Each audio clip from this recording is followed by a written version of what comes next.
So welcome to Why Entrepreneurs Burn Out.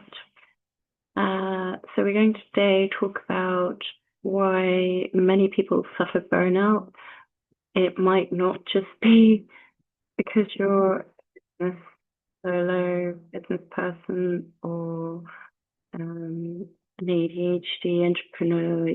You may well just be a working parent, self-employed freelancer, a business owner, founder, a coach, consultant, a counselor, and you are burning the candle at both ends.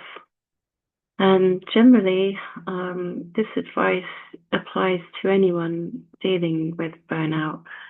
You might be recovering from trauma, PTSD, or you may have neurodivergence like ADHD, autism, and so on.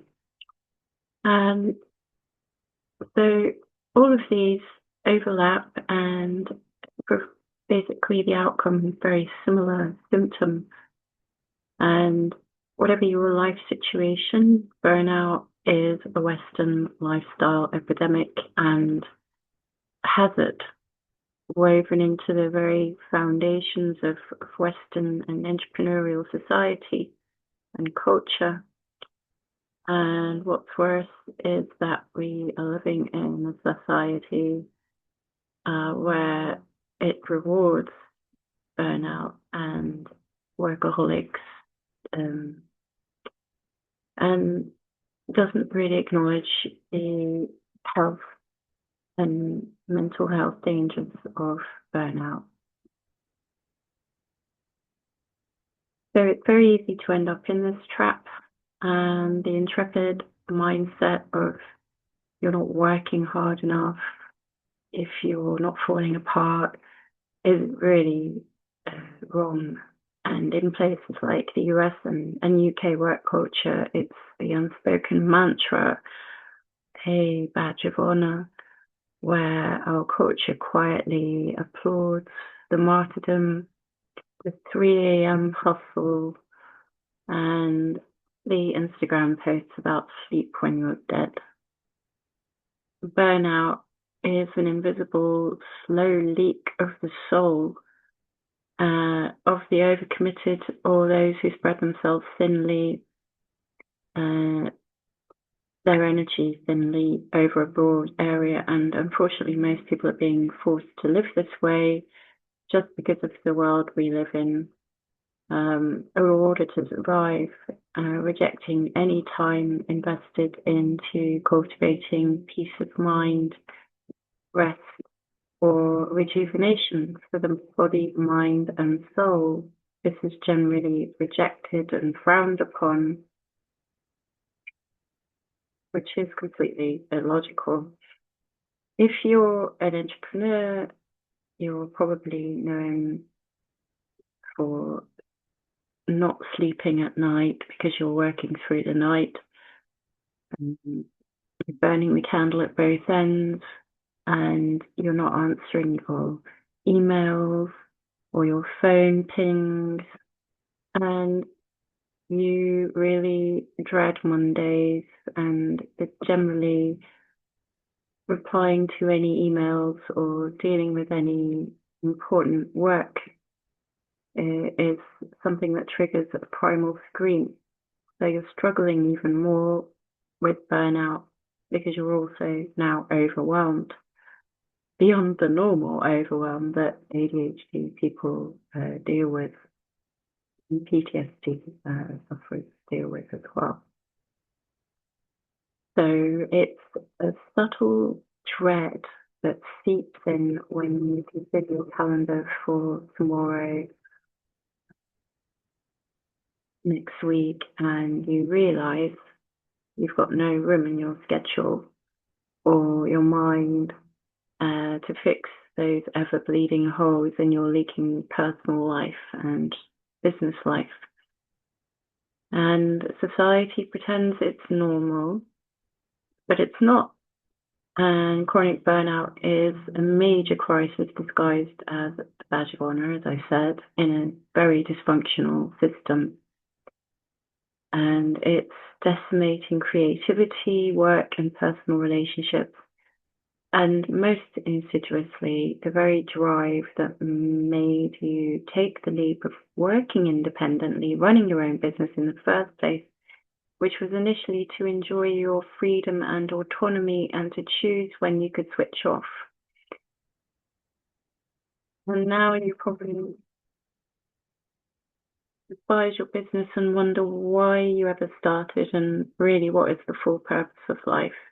But this existential crisis is just a result of burnout. You can go back to inspiration and rest and peace of mind and a work-life balance again.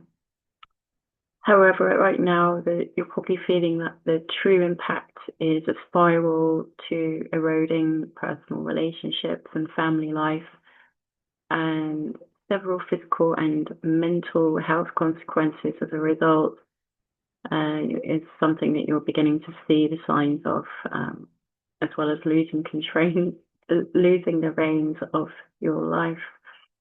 The slow loss of interest in what used to inspire you, the creeping irritability that turns your closest supporters into targets for stray resentment, the sense of being stuck in a machine that you built with your own hands, running on fumes of shame and hope that maybe tomorrow you'll be inspired again and wake up not hating your own life.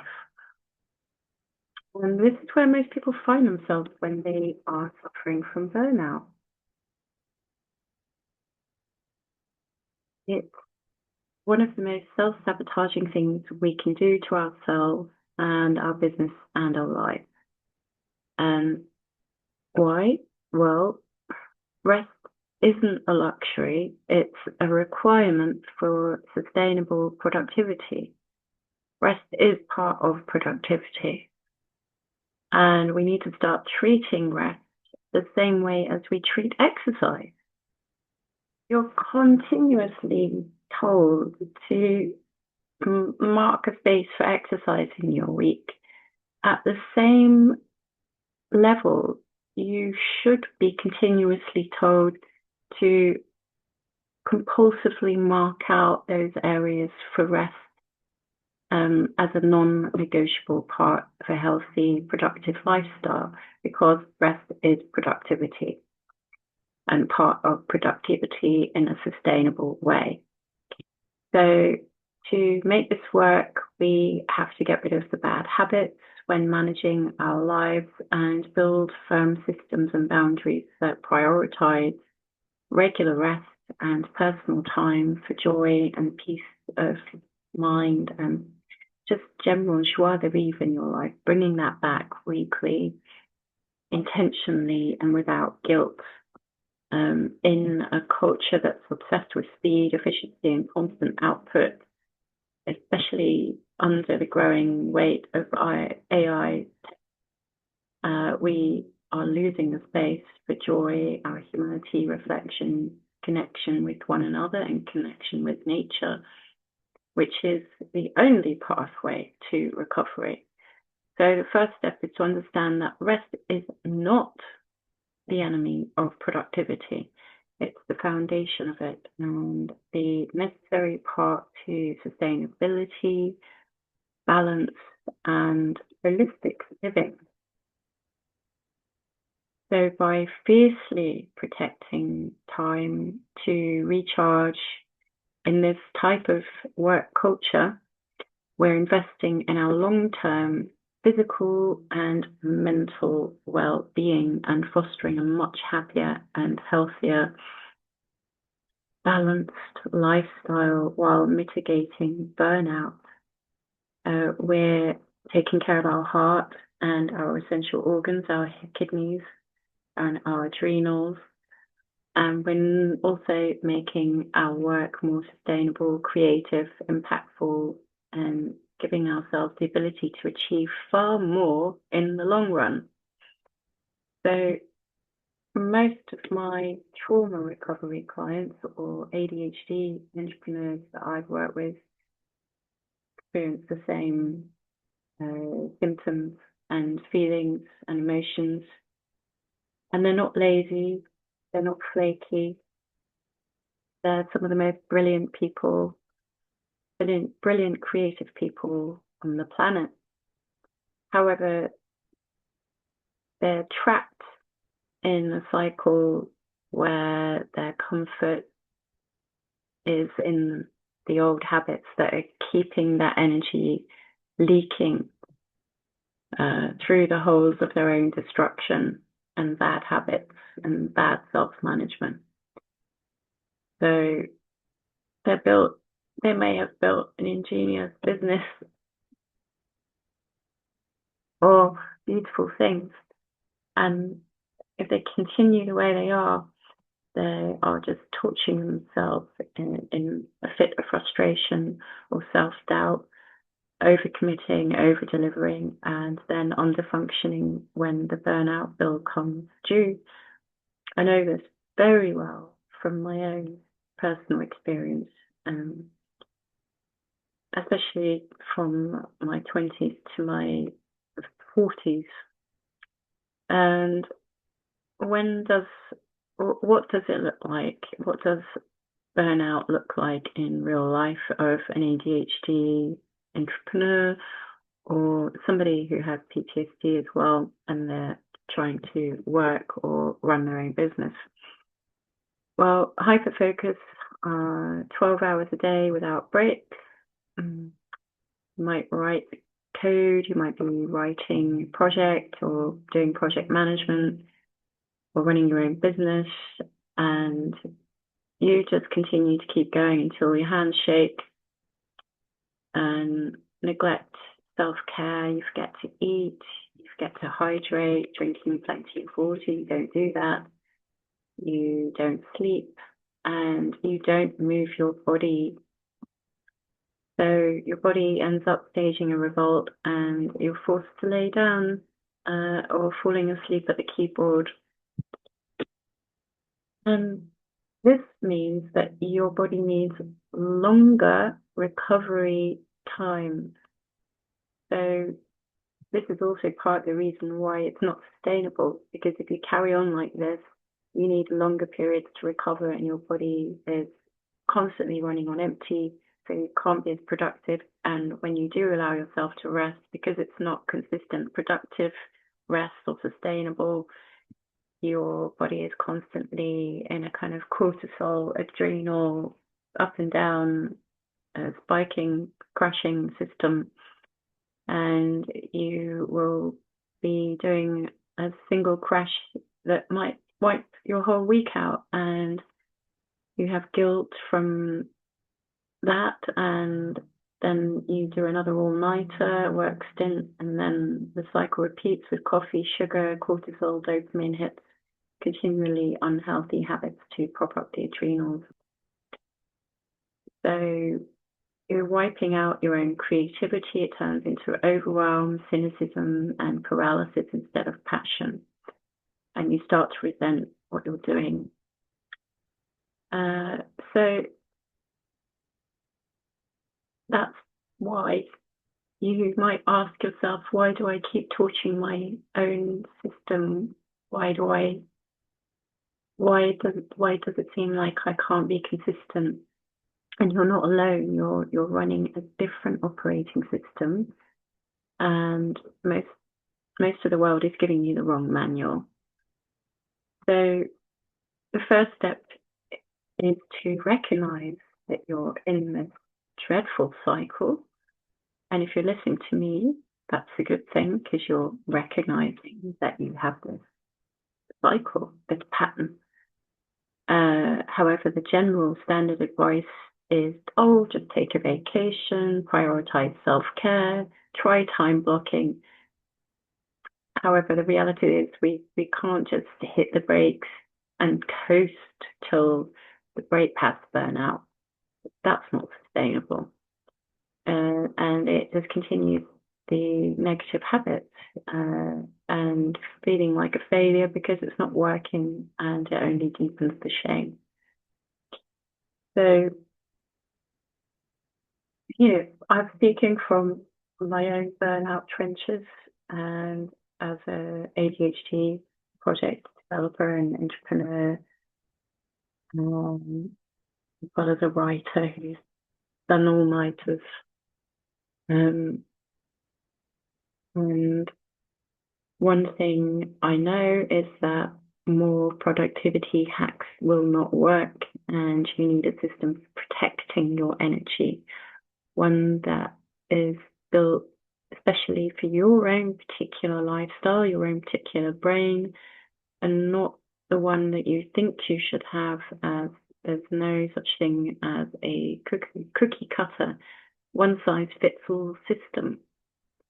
And that's why I created a critical self-care strategy that works well and can be tailored to each individual client that I work with, both in trauma recovery and ADHDs with burnout and busy lives. And you can take simple, actionable steps. And most importantly, this is designed for people who can't stick to routines, who hate being told what to do, and who secretly feel that they're on the edge and one last push away from burning out for good. So to regain control of your life, cultivate some balance and return to loving your life again and being inspired again while maintaining sustainable productivity. This is how it works. So first of all, you will start by using micro ritual rest. So learn to spot the early warning signs of your body. It's quite difficult for ADHDs to notice where they're holding tension or the early warning signs in their body. So you might want to sit and do a body scan. Okay, am I feeling tension in my shoulders, my neck? Are my eyes glazing? Are they burning? My mind wandering? And just take 2 to 5 minute reset breaks, even 8-minute breaks or 10-minute breaks, not hour-long meditations. That's not necessary. Not a vacation to Bali. A literal 5-minute, 10-minute around the block, go out, get some fresh air, walk the dog, have a phone call to a friend, or a nap, and train yourself to treat rest as a tool, not a reward. Number 2, boundaries on hyperfocus. ADHD people especially are driven by hyperfocus. We actually enjoy hyperfocus.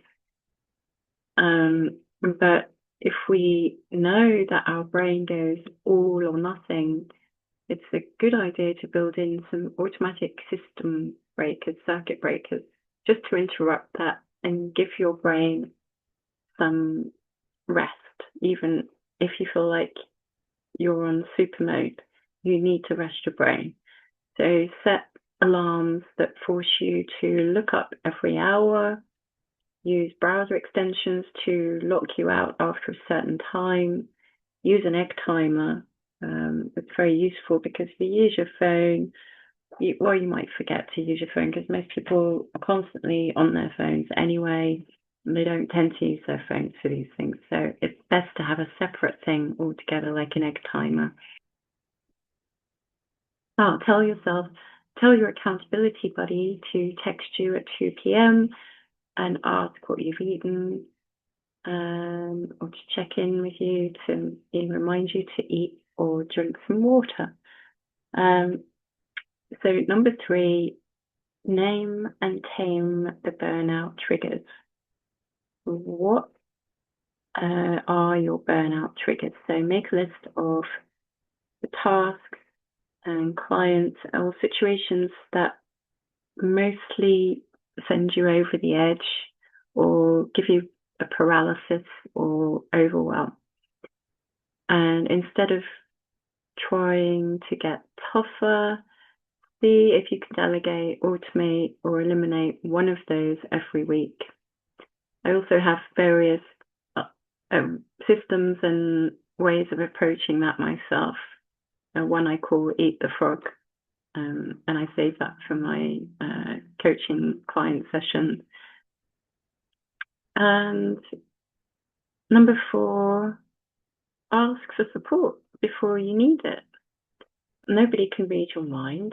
If you know you're on edge, say something, let your partner, team, or even your clients know what's going on, and you'd be amazed at how much understanding and flexibility you're going to get and how much lighter the burden feels.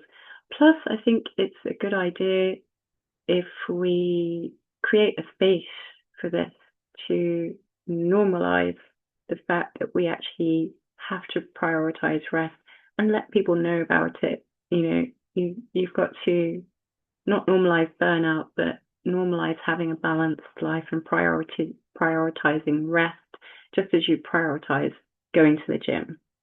Okay, and that's something that we need to do to break these toxic habits.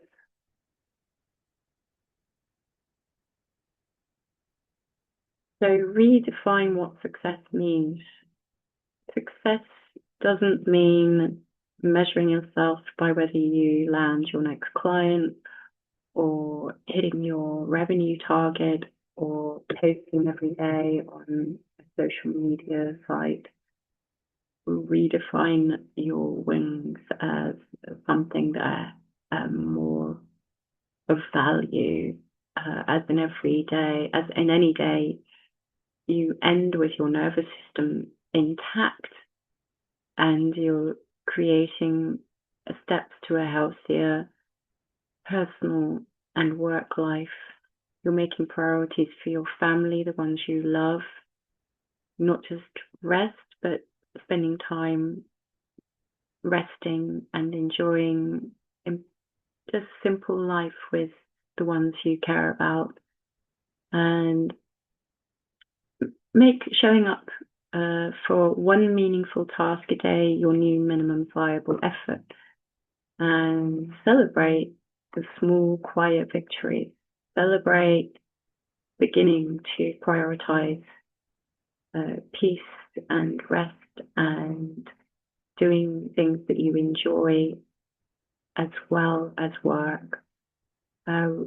Celebrate writing a single page, sending a tough email to some client, or simply holding off the burnout spiral for another 24 hours. So for the next 3 months, pick a metric that reflects the kind of life you actually want to live, and not the one that some productivity guru is shilling. And maybe it's, did I take my supplements today? Did I take the dog to the park? Maybe it's, did I finish work before 10 p.m. At least for 2 days this week? Maybe it's, did I make a new friend? Did I connect with an old one? So those are the new values and new ways to think about what success really is. So reframe success. If you change the scoreboard, you change the game. So the real trick is resisting the urge to play or keep playing someone else's game dictated to you, which is toxic. And it's going to blow out your nervous system and your adrenals and your endocrine system, which leads to chronic illness that you cannot reverse later in life. So this isn't about lowering your standards, but it's about maintaining your nervous system, your health, and in the long term, a healthy, balanced life. and being able to maintain more productivity, inspiration, motivation in the future and next week. So, as I said, pick one metric and let that be your compass. For me, it might be, am I still curious about this project or this article? There were weeks I could answer yes, I knew I was on the right track, and even if the metrics on the paper said otherwise. So, number 6, know that the cycle is normal, but not destiny. So everybody crashes and everybody slides and makes mistakes while they're trying to create balance, and everyone gets stuck. And the difference is between the ones who build something sustainable and the ones who flame out isn't really brute force, it's adaptation. And if you're listening to me, you already know what brute force is.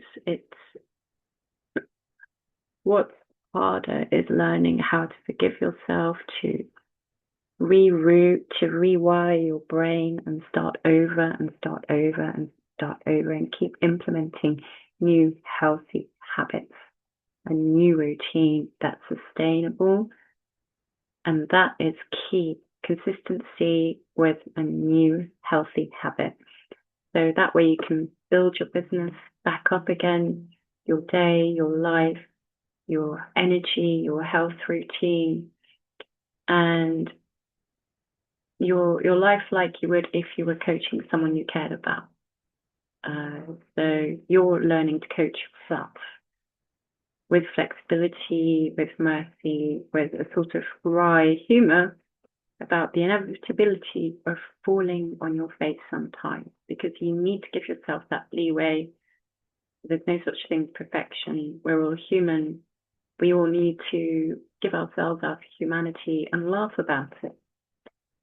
So if you only remember one thing, let it be that cycles don't go away, but you can get better at riding the waves, and you can teach your brain and your business and implement these new tools to survive the wild drops and the wild spiraling down. So in order to maintain a happier, healthier lifestyle, these are just some tips that you can implement. And we will share more on this later. Or if you're already on my 7-day Prevent Burnout program, then I will see you on the next video. Okay, thank you very much.